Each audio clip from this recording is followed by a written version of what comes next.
उरूज़े काम से अपना आशियां होगा, चखाएंगे मजा बर्बादिए गुलशन का गुलची को, बहार आ जाएगी उस दम जब अपना बागबां होगा।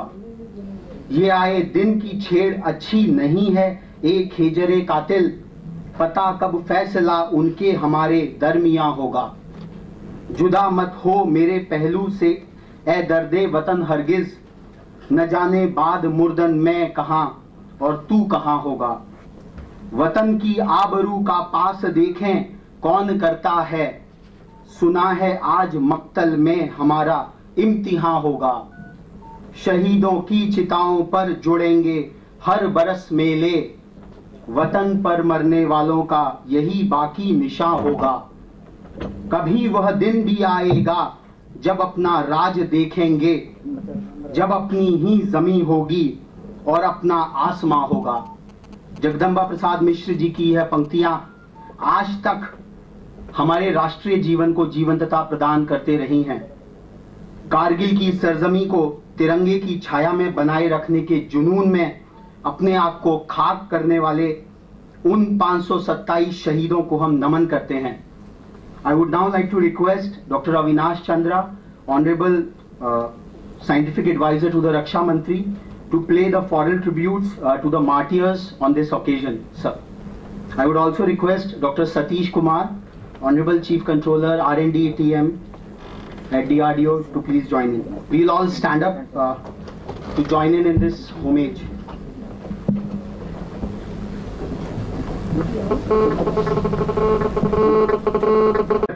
Of the Kargil War, based on the book Kargil From Surprise to Victory, authored by General V.P. Malik, who was the then General of the Indian Army during the Kargil War.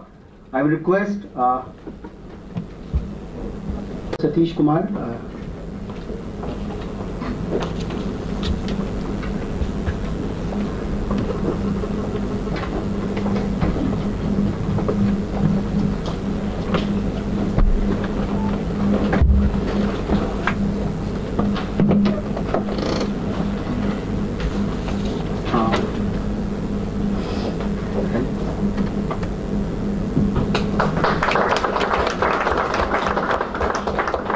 As you can see on the screen,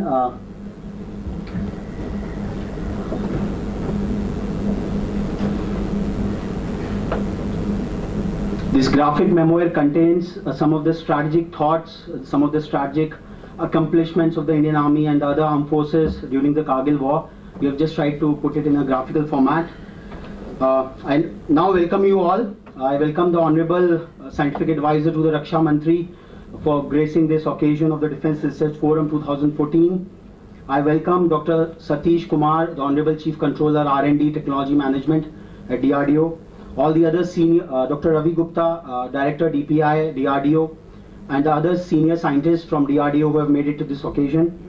I welcome all the representatives from the Indian Army, Indian Air Force and Indian Navy who have made it to this occasion and who would be sharing their perspectives this day about their explicit needs, the direction of research in which they are moving forward, and the kind of academic interfaces which can be taken across.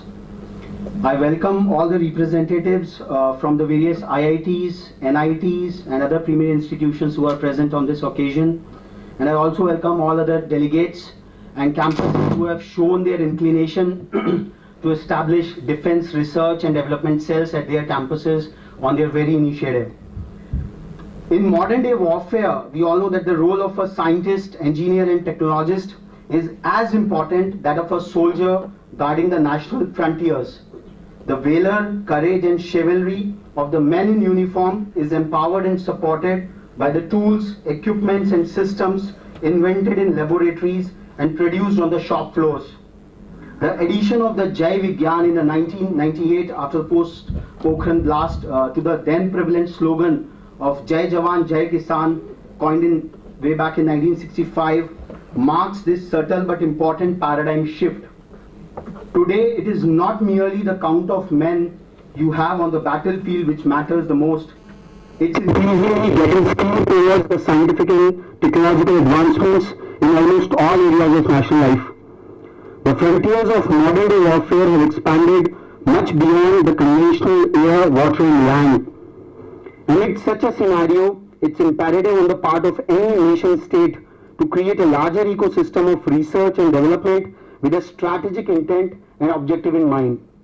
India, which has historically been at the cusp of civilizational clashes owing to her distinctive, all-encompassing and non-invasive, harmonious worldview, needs a proactive stand on this forefront all the more. Ever since the Kargil war concluded, India has witnessed an unprecedented growth in its higher technical education system, which now boasts of an installed capacity of around 14.54 lakh seats in around 4,500 institutions across the length and breadth of the country. We have at least one engineering college in 412 districts of the country. Interestingly, only 500 of them are publicly funded. The majority of them are in the private space. Despite all the criticism of quality and employability, this is no small accomplishment. Today we have in this august audience representatives from this vast technical education establishment of the country who will be sharing their perspectives as well.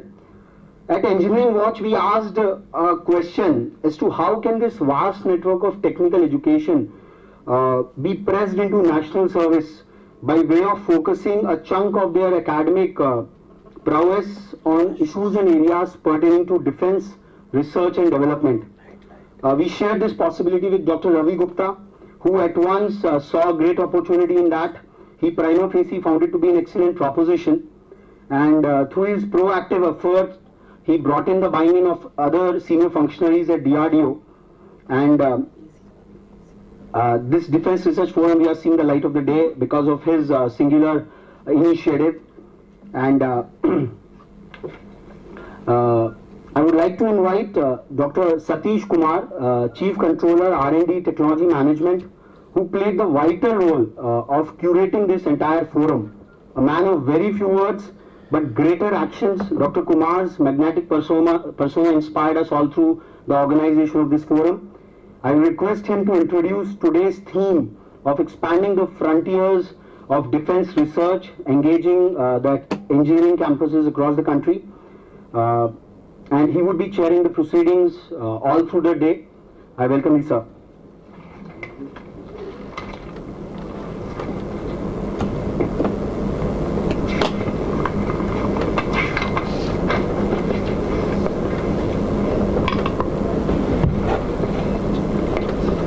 Honorable Scientific Advisor to Raksha Mantri,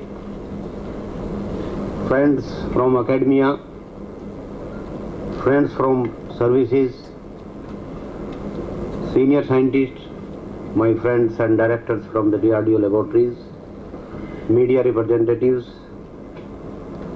Mr. Raghav Mittal and his team from the Engineering Watch, a very good morning to all ladies and gentlemen. I am honored to be with the galaxy of the acclaimed academic luminaries today, and I am also fascinated to deliver the theme address on a very important seminar topic today: the frontier of research in defense, expansion and engagement with the engineering campuses.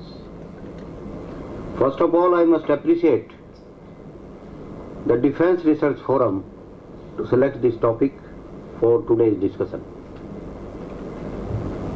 As a hardcore engineer and researcher, I know how much important it is to embrace knowledge, create new knowledge, and help innovate engineering solutions to many complex problems. This flower of knowledge blossom in the academic environment, where the desire to develop the best and quest to know the unknown meet with a vision and flourish, leading to a creativity. DRDO, as a prime defense technology organization in the country, is committed to support our armed forces through indigenous development of state-of-the-art equipment and systems for the national security and defense. Many of our successful programs have perceptible footprints of our own homegrown research, which are achieved with the support of academia. To take few examples,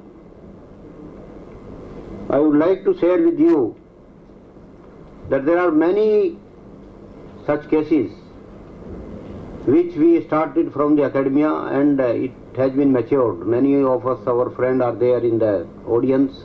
Dr. Sundarajan is there, and many more who has been working in the DRDO also earlier, and they are contributing in the as a academics. Like we opened a cell in ISC Bangalore in somewhere in 80s. So there a seed was sown to develop the CFD. We did not have the tool in those days to have the total simulation of the missile aerodynamics and the configurations. So there Professor Deshpande took the lead, and some of the scientists were put from DRDL,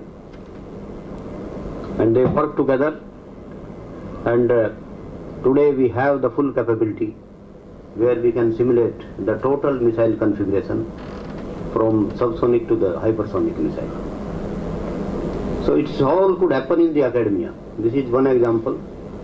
Second example, the navigational algorithms in the control and navigation area with the help of the Jadavpur University, IIT Kharagpur, ISC Bangalore, and many multiple academic institutes. It could happen, and is a Professor Ghosal from Jadavpur University.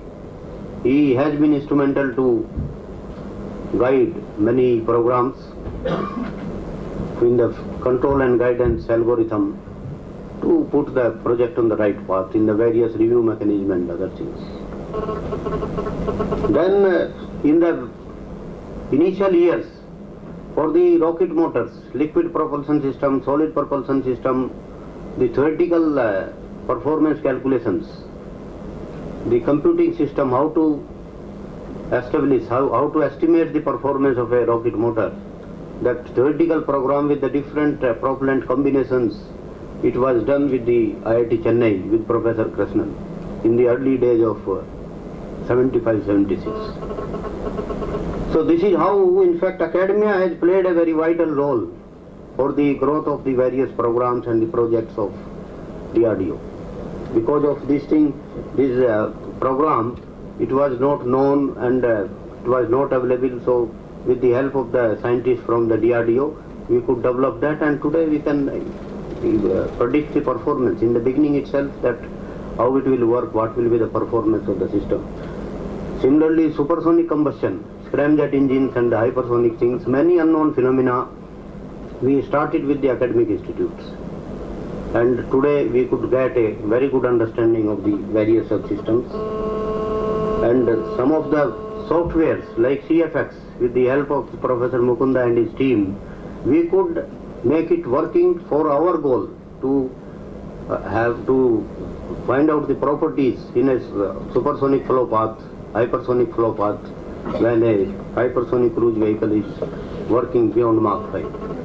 So what I want to say, that academia has been playing a very important role, and now our Honorable Asset RM has given us a new vision, that he has made a separate directorate basically for the futuristic research, and he is guiding us, he is energizing us to work with the academia more and more intensive manner, and to see that, because now the expansion has taken place, lot of things has expanded, number of more programs, futuristic work is coming.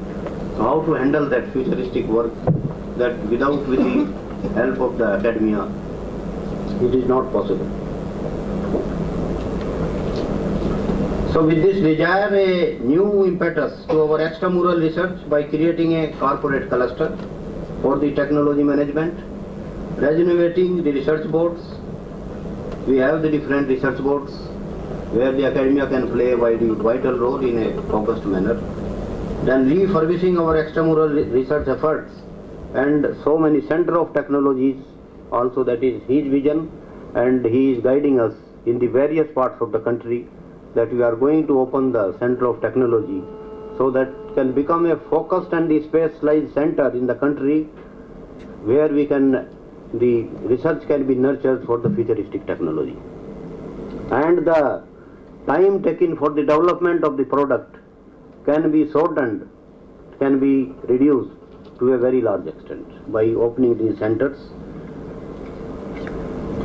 And in the same way, I gave you a few examples. We have number of clusters. In the different clusters, the academia has been playing a very important role, whether it is a material cluster, naval cluster, electronics and computer science cluster, or the armament cluster.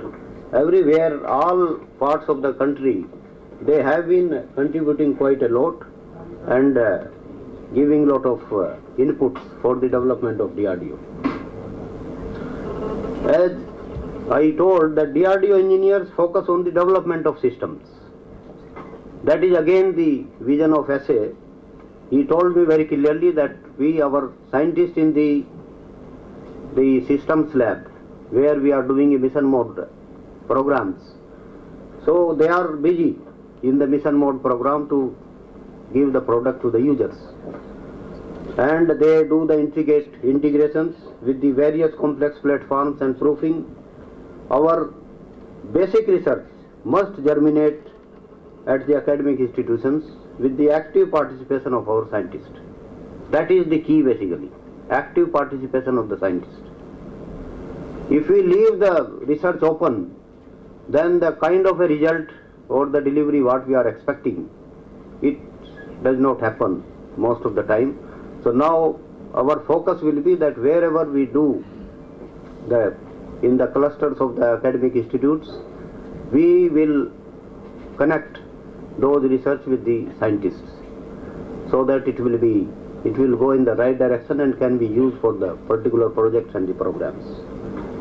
Such academic research need to be articulated, aligned and progressed in a manner that the knowledge and the technology thus generated are used effectively in our programs, giving our product and technological edge and superiority. This is a complex process, all of us we agree. On one side, we need to focus on the improving our quality of the technical education, making it more relevant to the current times, inculcating the inquisitiveness in the young minds so that the best can join the research community. On the other hand, we need to make our engineers innovative and entrepreneurs. So modern research also need good facilities and environment. Such investments are possible only when we align our research for the future needs. So directed research is one of the way of achieving this goal. So our main focus will be on the directed research, but we also have to do a basic research also. That is also important. So we have to maintain a ratio of the basic research and the directed research. So during this one-day conference, we are sure to touch upon many of these issues and also get an opportunity to listen to the engineering research perspectives of many of our premier academic institutions. Defense Research Forum has done a commendable job in conceiving and organizing this conference. I am sure the deliberation will be fruitful and show us a way to perform better collaborative research and open the possibilities for the newer engagements. And we will also draw a roadmap in the end after discussion with all of you what we should do, in what way we should go, and then I will brief SA2RM the outcome of this one-day conference so that we can take the further action. So I wish the conference a very success. Thank you once again giving me this opportunity. Thank you very much.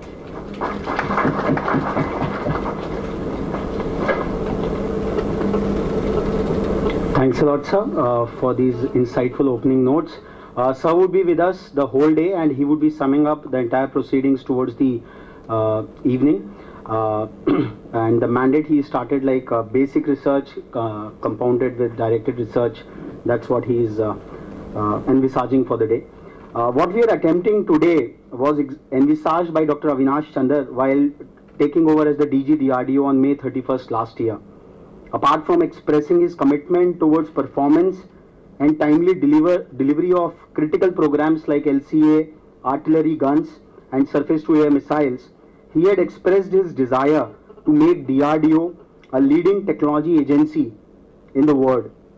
For this to happen, he had emphasized the need to involve academia in a very close interaction. True to his commitment, Dr. Chandra is today with us, and he is there to evoke that very close interaction with his detailed roadmap, what we has envisaged for interfacing DRDO with the academia. I welcome, sir, for his keynote address, Dr. Avinash Chandra, the Honorable Scientific Advisor to the Raksha Mantri. Sir.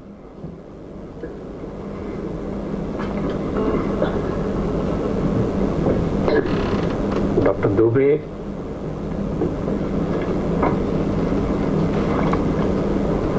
Dr. Chaube, Dr. Satish Kumar, Mr. Raghav Mittal, members from the academia, members from the armed forces, DRDO, media, and most important, the team engineering watch, which has made it happen. I must thank this DRDO engineering watch effort to bring this event at a time when we are really looking to move several steps up the technology ladder.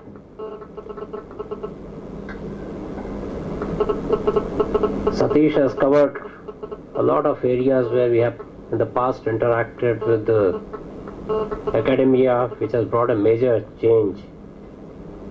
But technology is not a static thing. It's a constantly changing and changing at a much faster pace than ever. And I don't think any government-owned organization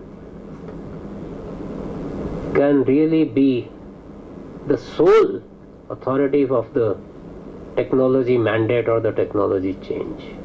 I think it has to emerge from the entire scientific community in the country, and that's where we are looking how to build that vast resource potential into an effective research arm of the nation. And that's where, for the defense particularly, we need both pure research, which will define new futures, but more important, a directed basic research, which would create new capabilities and new technologies for us. Now let's see. Our vision for the emerging India is a fully developed and secure nation and have a high human development index. Naturally, this will require education, health, agriculture, industrial development, economy, creating wealth, and technology and wealth are strongly correlated. We have seen world over, technology leader becomes also the economic leader. And to make it happen, a very strong, secure India and the secure defense, strong defense forces. At the same time, our vulnerabilities are also expanding. We all know what's the ambience around India. In fact, India has got one of the worst climates, security climates in the world today, perhaps leaving Israel, or maybe worse than Israel in some ways, because our adversaries are much more potent.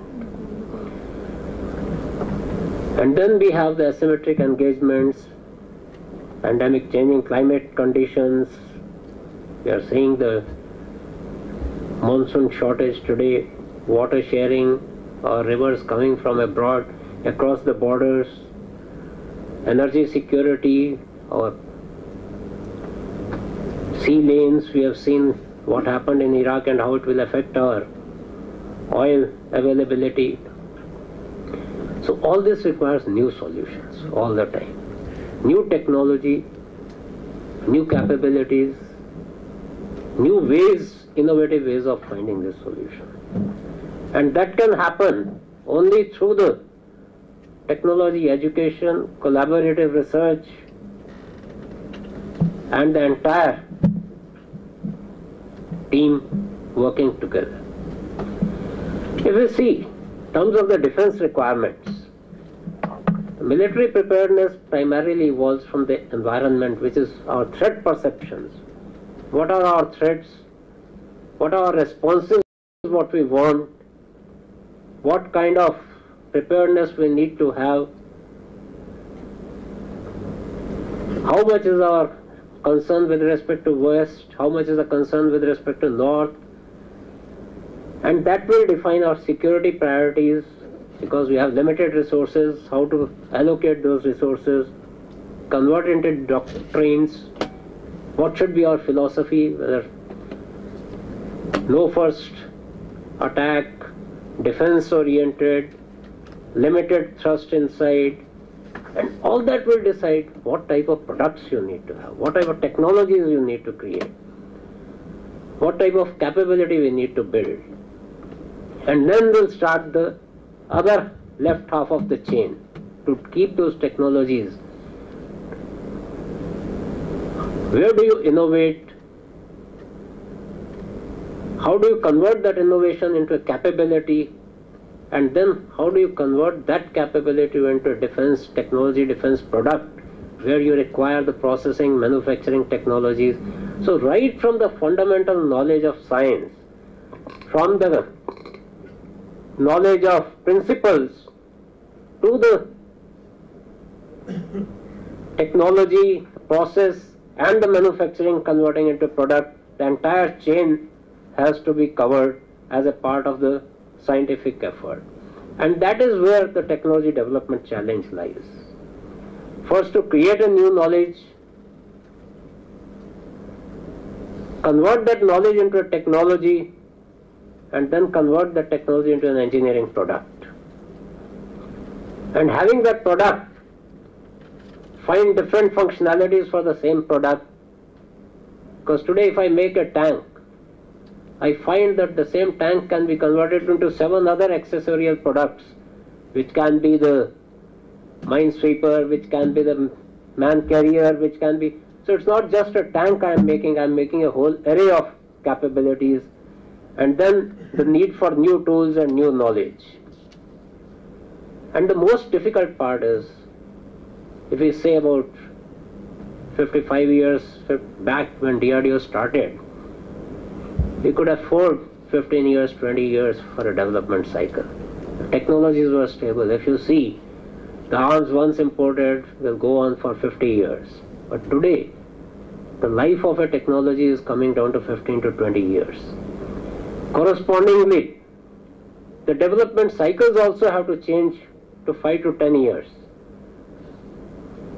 And that is where the enhanced velocity of R&D, rapid fielding, converting into a usable product, the entire cycle of what I have said, the knowledge to technology to product, has to be condensed into a much shorter time frame, and that requires involvement and innovation at all levels of scientific effort. And if you just see the exercise which goes into a technology evolution. For example, if I want, when we started the NOG missile, we did not have an IIR seeker. infrared imaging seeker. But we wanted to take on. So we started with the concept of the missile, starting with a daylight seeker in that, normal simple camera, worked on an RF seeker parallelly, worked out what type of devices to develop on that, converted it to a proof of concept, prototype, product, and in the process there were a lot of the expected results did not come, the entire cycle had to be changed, the device what we thought will come did not materialize, and as you see all these loops what are shown here, how they got really went through in a single product like NAG. And this is the, in each new product what we design, this cycle of hypothesis to proof of concept, prototype, product, then test and evaluation, users feedback comes, and then in this process of product generation, the technology keeps evolving. For example, LCA, when we started, at 93 when we started the first prototype development, from that to what technologies has today and what we are planning for tomorrow, is a vast change, because it has to remain contemporary. So in the process of technology evolution, there has to be a constant process of upgradation built into it. So new ideas, new processes have to be an integral part of any development.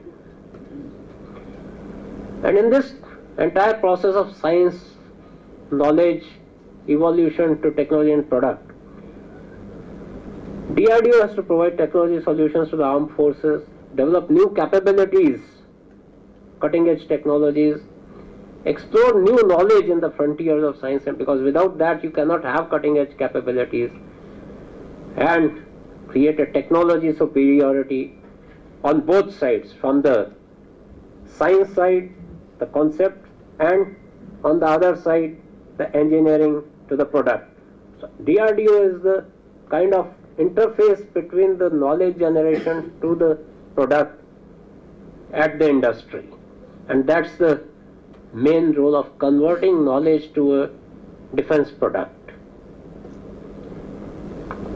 And what are the new initiatives what we are going? We are doing a lot of things. So far DRDO has been primarily into what I call a technology chasing mode. Whatever we are buying, how to make a somewhat better product, how to make a product which is available elsewhere. But I think today we have crossed a threshold of development where we need not just do what has been done. We need to look at what needs to be done and how it can be done. And that's where we look at next generation aerodynamics and propulsion, hypersonic vehicles where nobody in the world has succeeded so far. The best has been done by US, 316 seconds of flight so far, yet to convert into a product. Space security is a challenge. You cannot hit an enemy satellite like China did about 5 years back, because the kind of debris creation is simply not acceptable. You have to find innovative solutions, how to disable a satellite without hitting it, how to protect your satellites, how to find ways of replenishing, how to modify your capabilities in space. Unmanned autonomous systems are going to be changing the way the wars are fought. And I think this is one area where the armed forces also have to generate new doctrines to create an integration of the unmanned systems into their war fighting strategy. New gen sensors is a continuous process. Directed energy weapons. The future wars are going to be remote non-contact, and directed energy weapons are going to play a major role. Underwater and deep sea operations, access to resources on the land is slowly becoming less and less. We are exhausting the resources very fast. Next part will be to go to underwater. 3/4 of the earth is still underwater. Reach those areas and exploit advanced materials. We are looking at rheological materials. We are looking at materials which will densify under stress so that it can protect against a bullet hit much better than any of the existing materials. Futuristic materials which will bend the light. They are actually materials can change the entire process of thinking, entire process of science. Things which were considered impossible earlier. Today we are looking at designer materials and they are possible. Cyber systems and securities remains a well-known threat for which we have to keep on finding solutions. Advanced computing and computational techniques. I think we need to start working on path-breaking computation techniques. Quantum computation is already a lot of work going on abroad, but not much in India. Quantum computation linked with the brain processing, the signal processing methodologies in the human mind, I think these two have to be put together to create a new way of computation, and of course the nuclear environment security is one area. What happened?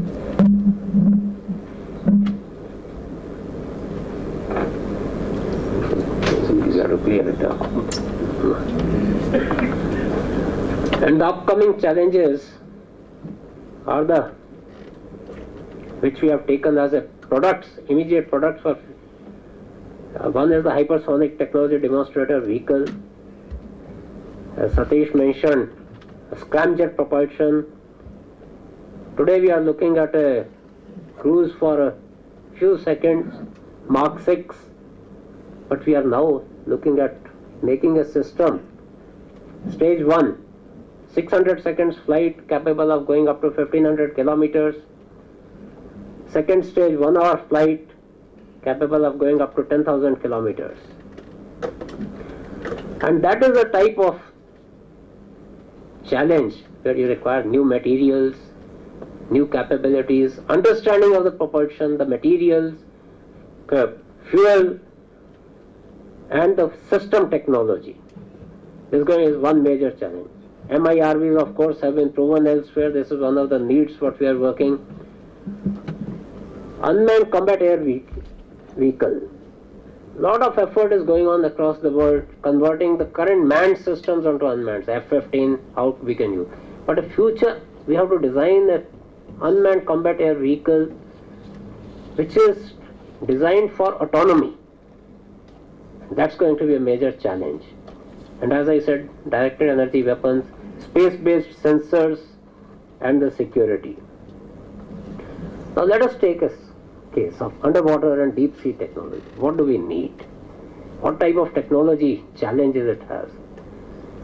We are looking at operational depths beyond 1000 meters. It will require wideband, multiband operations, conformal arrays. All of you know electromagnetic signals will not work, they don't penetrate underwater. So we have to have acoustic conformal arrays, networked sensors, synthetic aperture sonar.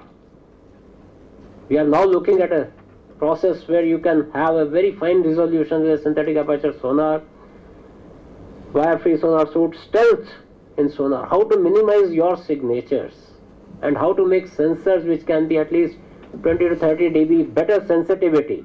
It will require new materials. Today we are looking at rubber with proper cavities inside for sensing, but we need new materials which have a much higher sensitivities, a different class of weapons which will work underwater, stealth torpedo, remote operated vehicles, and then a total new concept of deep sea security search, and it will be primarily unmanned, because you can't have people staying underwater for long durations, so you'll have more and more of remote operations. And this is a major challenge when you are working at 100 bar atmospheric pressure of that kind. How we are going to have, what type of capabilities are needed. There's one thrust area where we are looking with the academic institutions to create a new level of capability. Directed energy weapon. Today, if you want to hit a UAV, you have to be cost effective. I can't launch a 4 crore missile against a 1 crore UAV. It is an economic ruin. We need to find low cost, repeatable weapons, and that's where directed energy weapons become the challenge.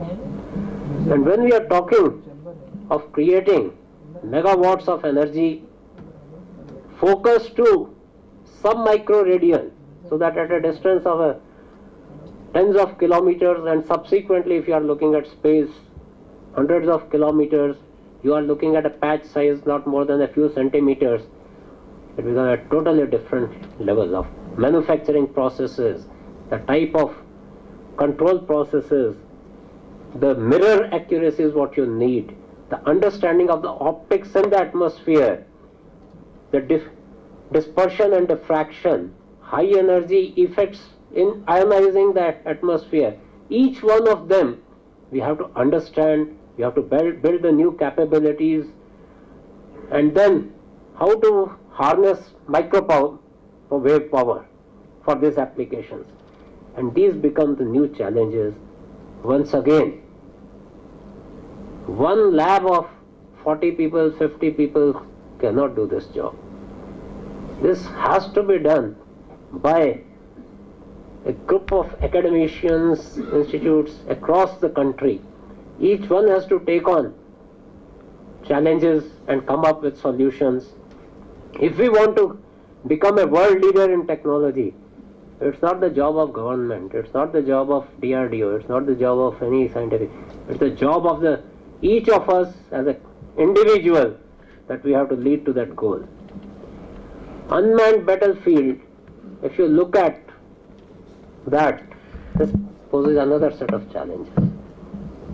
When I am talking of, we are now working on a soldier assist robo.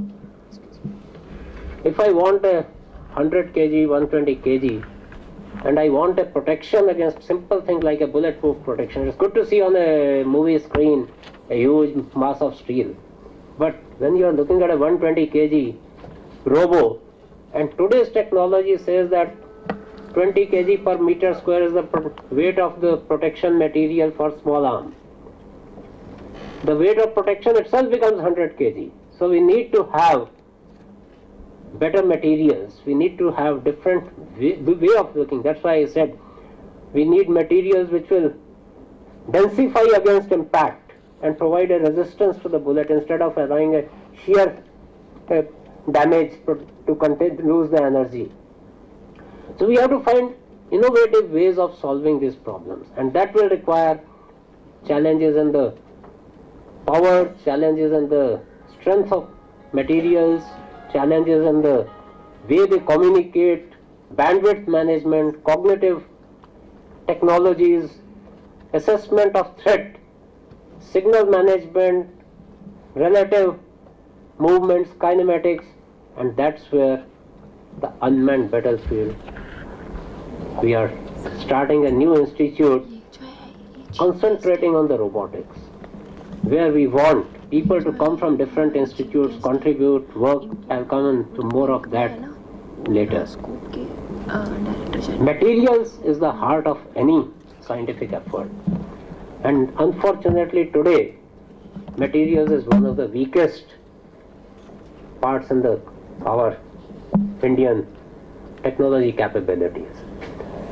If we see, if we want a lightweight aircraft, I need aluminum lithium alloys. We don't have. If I need to make a IC device, I don't have the silicon of the requisite purity, wafers. If I want to have a high power transmitter, I need gallium nitride and beyond, which we don't have. So similarly, when I look at the materials, polymer materials, I look at high temperature materials for our hypersonic engines. Finally, I find that in each area the limiting factor becomes the material. And that's where I think we have Dr. Sundararajan, we have many more material specialists, I think the nation needs to create. We have already started a materials initiative. Dr. Banerjee of ISC is getting together a group working out a material strategy, what all, where and how we can do. But this is again a challenge where we have to put an effort, because this doesn't require too much of investment or anything. It requires effort, it requires thought, it requires ideas. And if we see, these are some of the examples, we have many similar needs. And when we see the criteria for our technology strategy, as I said, DRDO is the interface between the academia and the industry, practically, because DRDO is a technology developer which converts knowledge to technology. So today, R&D industry users are getting into the make category items. In fact, industry R&D is practically non-existent, unfortunately, in the country. And that's one of the major drawbacks. If you see world over, whether it's China, whether it's US, a bulk of the R&D is done in the industry. And only a small part is done in the government sector. Whereas in India it is not only reverse, it is a much higher percentage also. So first is that industry has to develop in R&D. Universities have to take on projects. In fact, our aim is today, DRDO is spending about 20 to 25 crores per year in academia interactive projects. Some of them are blue sky research, some of them are directed research.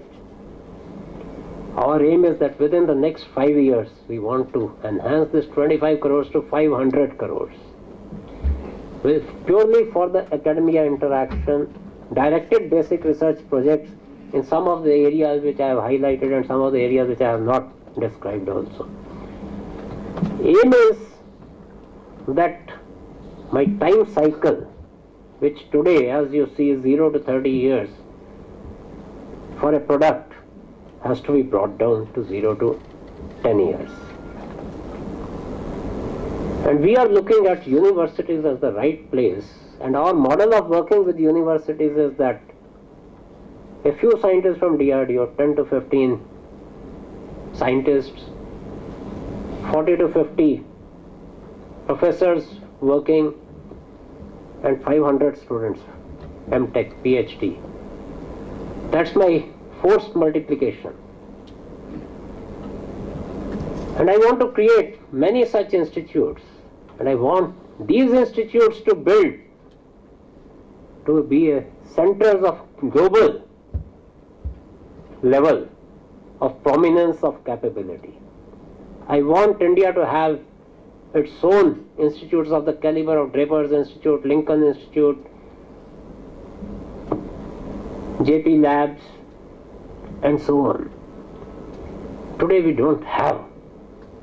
We have excellent academic institutions, but we don't have research institutions of that caliber. Maybe one or two, TIFR and some, but not many. If we want to be a nation of a developing nation providing technology leadership, I think we have to think big, we have to think in raising ourselves, and this research will drive in turn the economy, it will drive the industry, it will drive a total transformation of the nation. I think the research from here will create opportunities for this research scientist to move on to the industry. That's what we are looking at.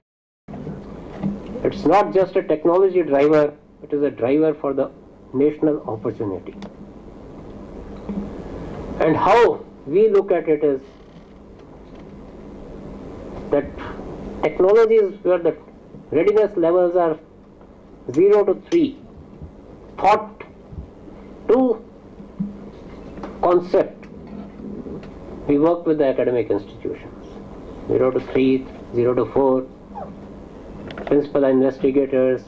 Today we are working with basic scientific investigations, create new knowledge, prove something on the bench. demonstrate the concept. Then DRDO and such like labs come together, convert that knowledge, have a peer knowledge transfer, what I call the transplantation of that knowledge into the DRDO labs. And there it's further nurtured, a plant to become a tree, and then that tree goes to the industry and starts bearing fruits. That's what the model we are looking at. 0 to 3 in the academic institutions, 4 to 6 in the DRDO labs, and then 7 to 9 coming from the industry. And as you see, each level will require different kinds of scientific knowledge, different kind of scientific capability, but at the same time, a very strong overlap, strong fusion, strong movement across the layers. People will move with their knowledge, with their product in different domains and keep on changing back. That is how the scientific milieu in the country is going to change, revolutionize, will come out of our mindset that I am only teaching. We have to think that we are not just teaching, we are creating knowledge capital.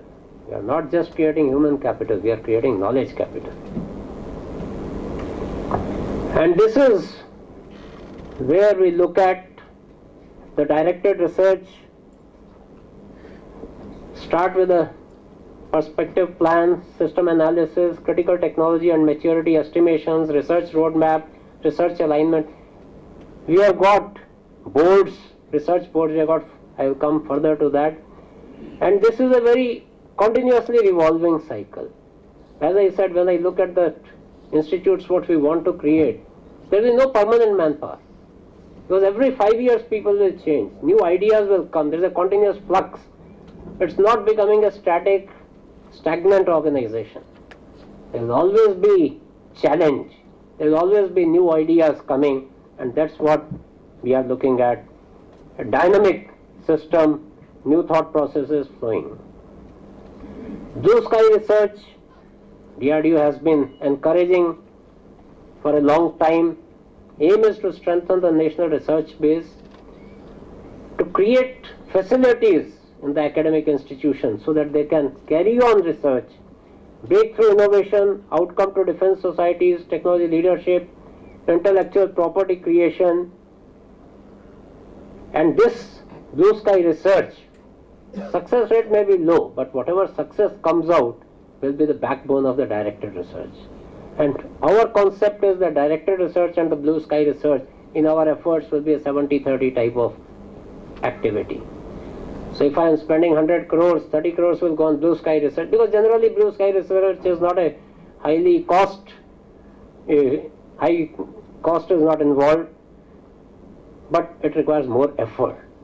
It requires also a preparedness to take risk and be prepared to not to succeed also. That is where things have to go. This is the model. We have 4 research boards: aeronautics, armaments, naval research board, life sciences board. And now we are proposing 2 more on the electronics and the material sciences, which will encourage thrust in these areas. We are we have committees of academic experts. Each of these boards in turn has various panels to look into the specific areas, and they meet once in about 3 months, take projects, put together, and now we have consolidated this under one umbrella, which Dr. Satish Kumar is now heading. Aim is to consolidate and that all these activities are not allowed to just simply fritter away below threshold efforts, which are we sow the seed but nobody waters it. So we are looking at a new concept where while we are encouraging R&D, it's not just for funding purpose. It is R&D effort to where somebody knows that his knowledge is being sought by and needed somewhere. So that is the aim of this activity, and this is how we are going ahead. We have taken a number of national programs also on the MEMS, on the nano sciences, on the life sciences. And if you see, we have already running established center at Hyderabad University for high energy materials, where we are looking at today identify the molecule which has a potential for high energy release based on mathematical modeling techniques. It's no longer an experimentation alone. Science of materials has become a mathematical science.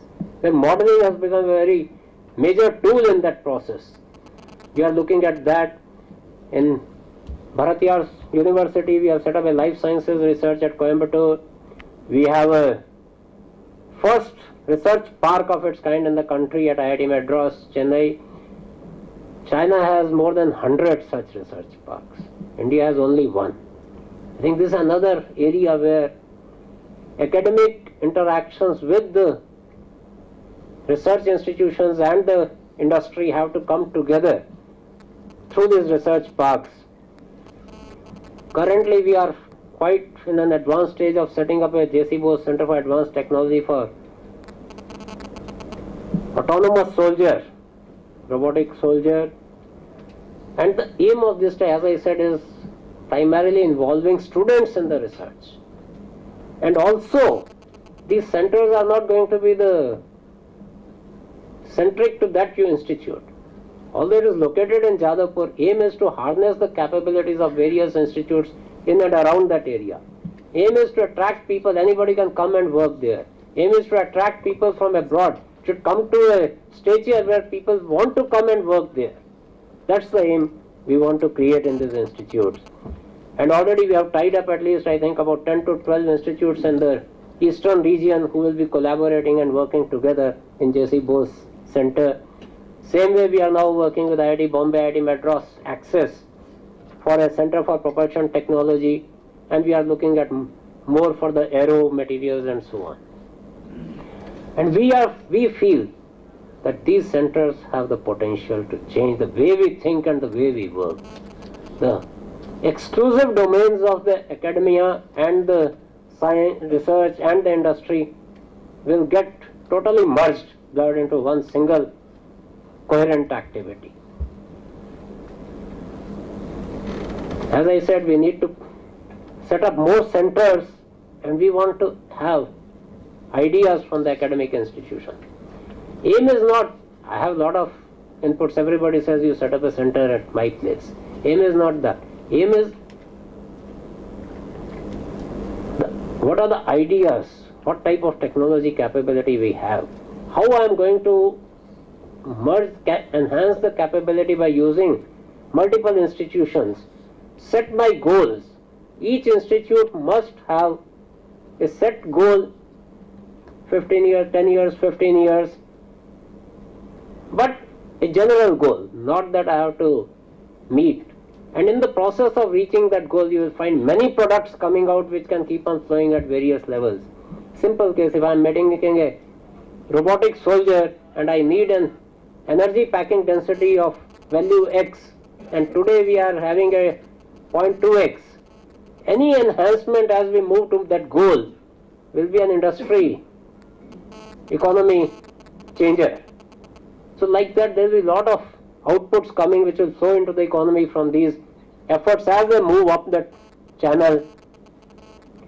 We are looking at involving scientists from various institutions to get together, DRDO chairs at academic institutions, active collaboration and research linkages with foreign universities where we can work together, and scientist academia exchange program. I think this is one area where we want to send our young scientists, work there for 3 to 5 years. No permanent staff from scientists also. Work there 3 to 5 years, come back, seed those technologies in the labs, move further, so that there is a continuous movement upward on both sides. And finally, our vision is to be a nation with a world-class academic research base, frontiers of science and technology. And I think this vision can be realized with the participation of all of you who are here and all those who are not here also, coming together and making it a reality. Thank you.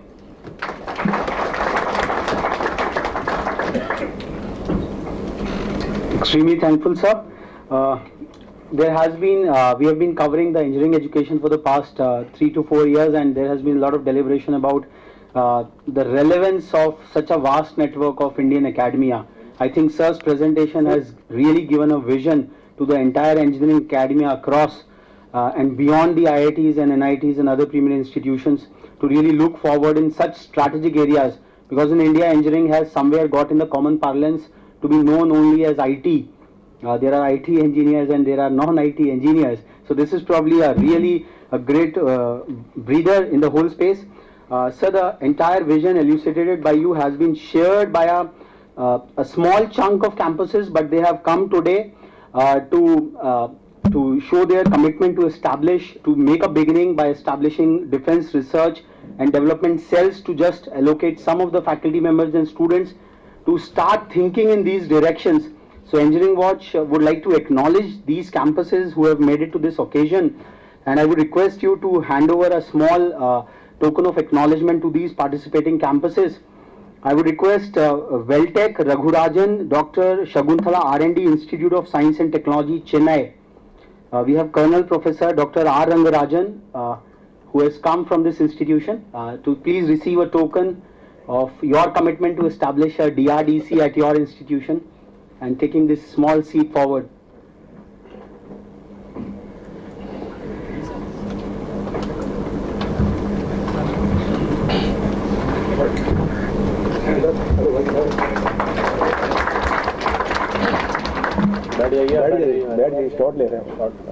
I would request Panipat Institute of Engineering and Technology, Haryana. We have Dr. K.K. Paliwal, the director of the institution. He is not. Shulini University of Biotechnology and Management Sciences, Himachal Pradesh. We have Professor P.K. Khosla, the Honorable Vice Chancellor of the University, to receive a token of acknowledgement from the Honorable SA to RM.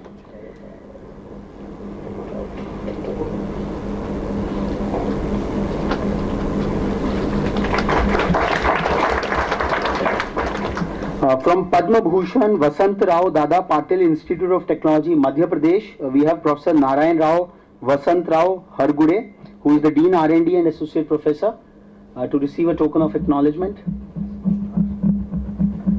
Sorry,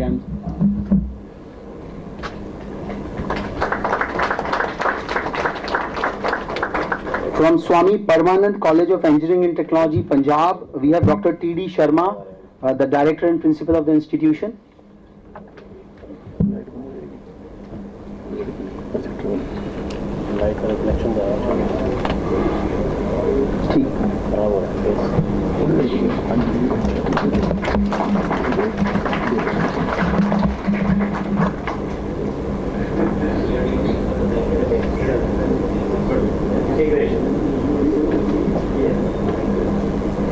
From Chitkara University, Chandigarh, we have Dr. I.S. Hudiara, who is the Director Research. I think could not make it. From Periyar Maniammai University, Tamil Nadu, we have Dr. D. Kumar. He is there, yeah. Dr. D. Kumar will receive.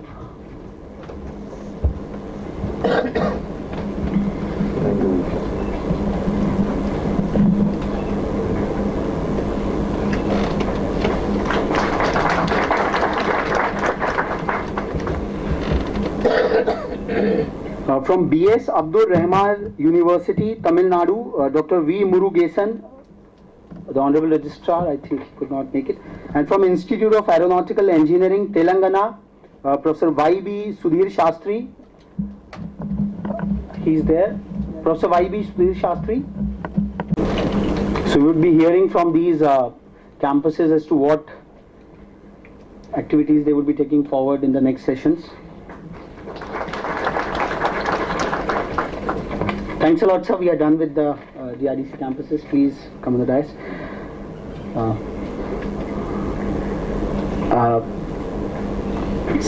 Sir, you have also expressed the commitment of DRDO in your presentation and otherwise to harness the industrial capabilities and create the right environment for involving Indian industry in major defense programs.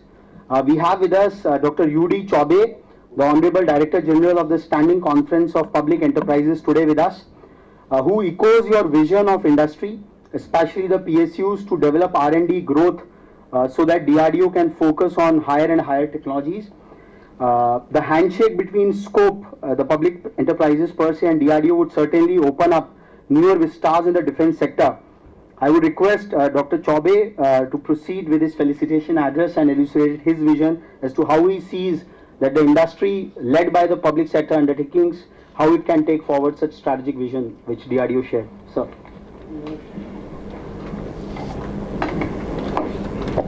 Thank you and good morning everybody. Dr. Avinash Chandra, our renowned scientist and scientific advisor to Honorable Minister, ex-officio Secretary, Dr. Satish Kumar, large many representatives from various facets of research organizations, including public sector enterprises, friends from media, if any, ladies and gentlemen. Before I really start, my personal homage to 527 Kargil war heroes. I missed the opportunity thanks to the usual jam at D&D while coming from Noida to Delhi. Earlier, as told, I represent SCOPE, which is an apex body to pursue excellence in public sector enterprises. Public sector enterprises, as you may be knowing, was formed in early 50s with a twin objective of economic development with social development, socio-economic development as such.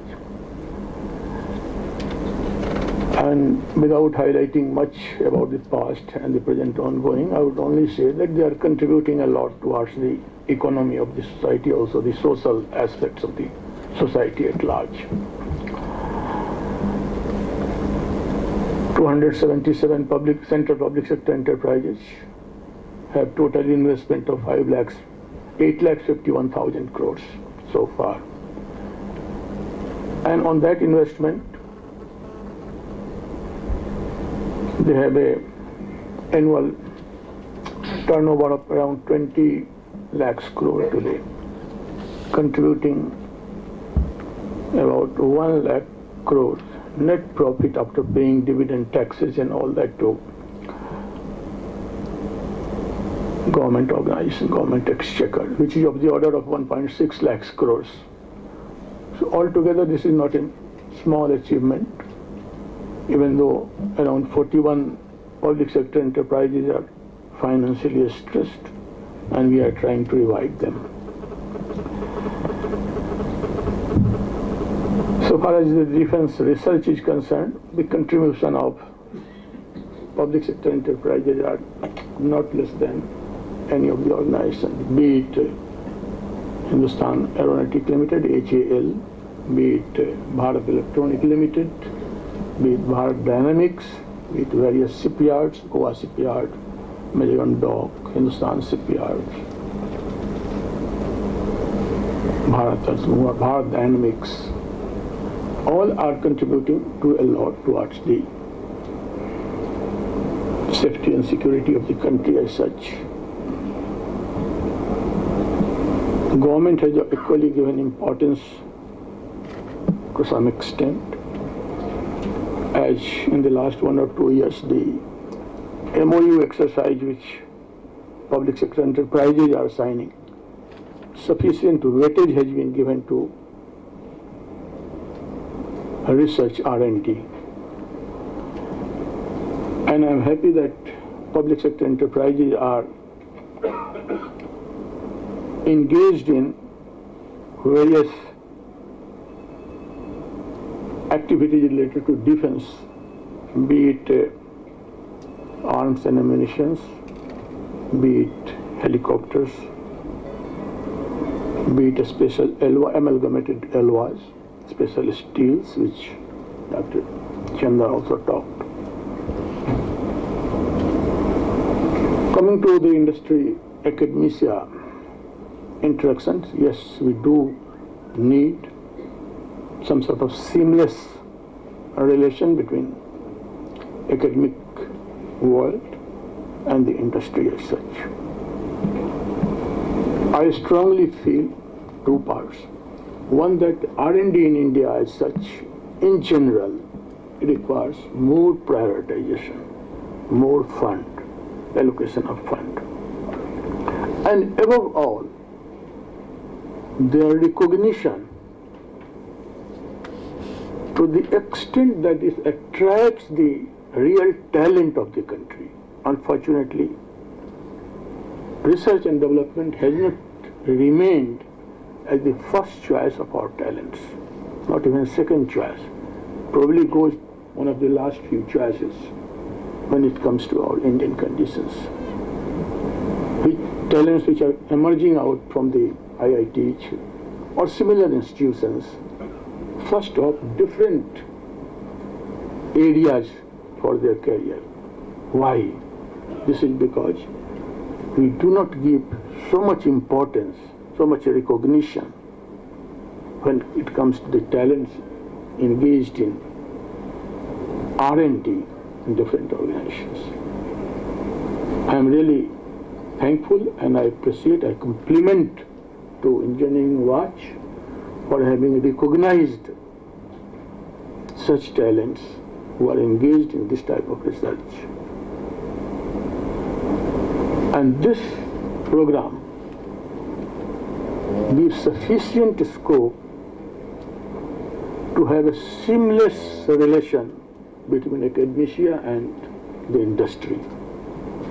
So far as public sector enterprises are concerned, a scope will provide all assistance, because R&D institutions are not having sufficient fund.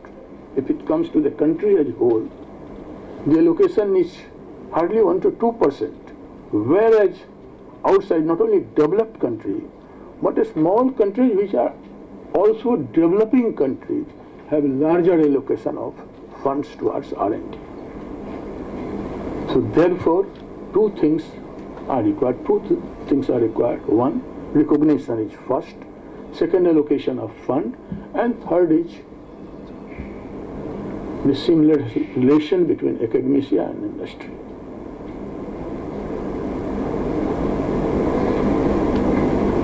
It is also required that R&D today should not be confined to the shop floor of the universities or the research institutions. It requires spreading out, because everything has a commercial value.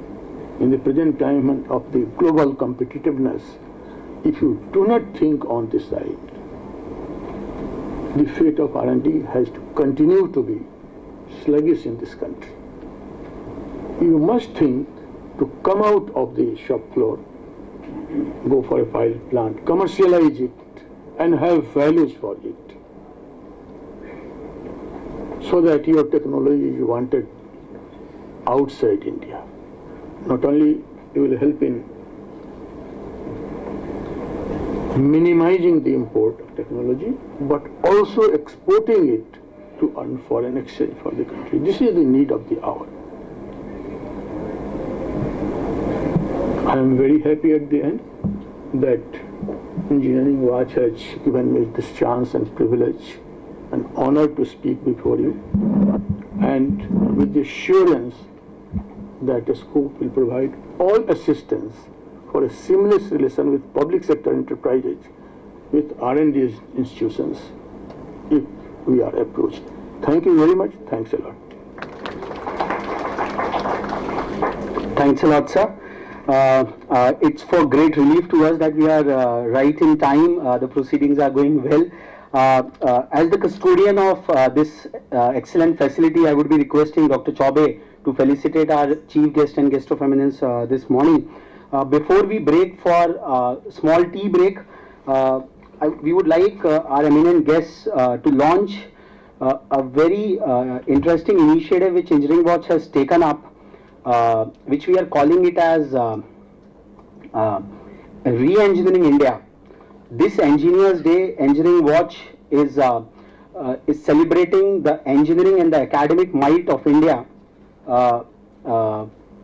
at Singapore. There is a short film, in fact, which I will just play, and that will give you a whole perspective as to what the objective of this entire Re-Engineering India campaign is all about.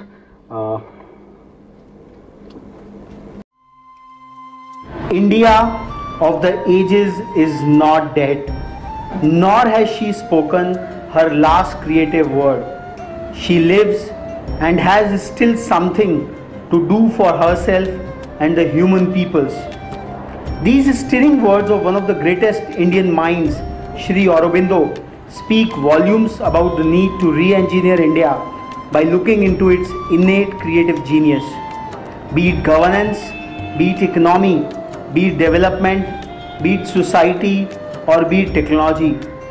India for ages has largely been seen and steered through from an outsider's perspective. Our first necessity, if India is to survive and do her appointed work in the world, is that the youth of India should learn to think on all subjects, to think independently, fruitfully, going to the heart of things, not stop by their surface. Engineering Watch, India's most prestigious community of engineering stakeholders, has thereby taken upon itself the task of invoking a sincere intellectual deliberation with the objective of re-engineering India's governance, economy, development, society and technology.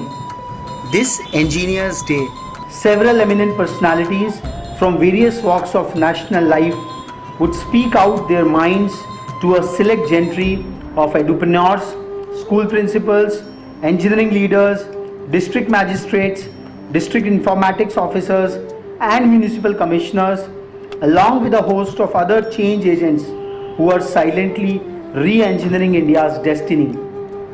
Singapore has a special place in the history and future of Asia to have emerged from a third world nation to one of the most advanced nations on the globe. Re-engineering India would thereby need a lot to learn from this city nation on the eve of its golden jubilee year of inception. Engineering Watch welcomes you to Re-Engineering India 2014. For more details, visit www.reengineeringindia.in. India is a global destination for higher technical education under the Edu India Summit, where we are targeting academic fraternity from ASEAN and SAARC countries to see the academic might of India. In another session, which is NG India, we are exhorting the engineering might of India on a global platform, where we are inviting the engineering leaders from various quarters to come and speak to yet another community of engineering companies and institutions from ASEAN and SAARC countries. I will now request Dr. U.D. Chaubey to felicitate Dr. Avinash Chandra for taking out his time to illumine us on this Defence Research Forum and making it such a wonderful opportunity.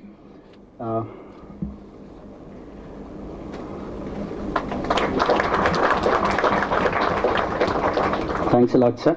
I would now request Dr. Chaubey to felicitate Dr. Satish Kumar, without whose active support this forum would not have been possible.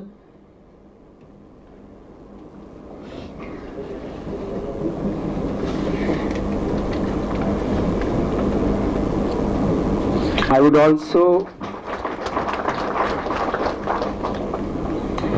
request Dr. Chaubey to felicitate Dr. Ravi Gupta, who has been instrumental in this entire proceedings from the very start.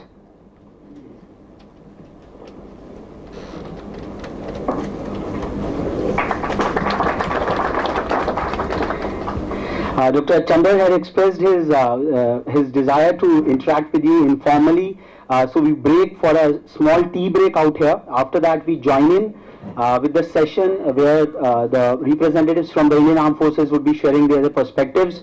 So we break in for a span of say half an hour or so. We will be back again at 11 o'clock to resume the proceedings of Defence Research Forum 2014. Thanks a lot.